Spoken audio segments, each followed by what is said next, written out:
ನಿಮಗೆ ಇನ್ನೂ ಗೊತ್ತಿಲ್ಲ ಅನ್ಸುತ್ತೆ, ವೆಸ್ಟ್ ಬೆಂಗಾಲ್ ಹೊತ್ತಿ ಉರಿತಾ ಇದೆ. ಇತ್ತೀಚೆಗೆ ಕೇಂದ್ರ ಸರ್ಕಾರ ಜಾರಿಗೆ ಮಾಡಿದ ವಕ್ಫ್ ಬಿಲ್ ವಿರೋಧಿಸಿ ಪ್ರತಿಭಟನೆ ನಡೀತಾ ಇತ್ತು. ನಂತರ ಅದೇ ಪ್ರತಿಭಟನೆ ಹಿಂಸಾ ರೂಪ ತಾಳಿತ್ತು.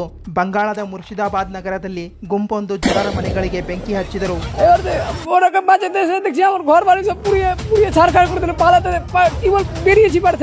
ಅವರ ನೀರಿನಲ್ಲಿ ವಿಷ ಬೆರೆಸಿದ್ರು. ಅಂಗಡಿಗಳನ್ನ ದೋಚಲಾಯಿತು.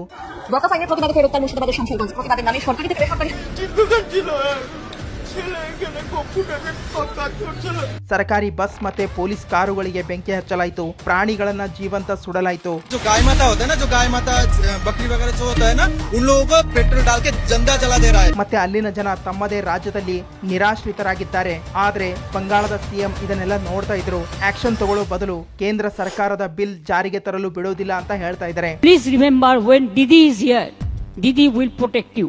ಆದ್ರೆ ಪ್ರತಿಭಟನಾಕಾರರೇ ಹೇಳ್ತಾ ಇದ್ದಾರೆ, ಮಮತಾ ಬ್ಯಾನರ್ಜಿ ನಮ್ಮಿಂದ ಸಿಎಂ ಆಗಿದ್ದಾರೆ, ನಾವು ಮಮತಾ ಬ್ಯಾನರ್ಜಿ ಅವರ ಕಂಟ್ರೋಲ್ ನಲ್ಲಿ ಇಲ್ಲ ಅಂತ.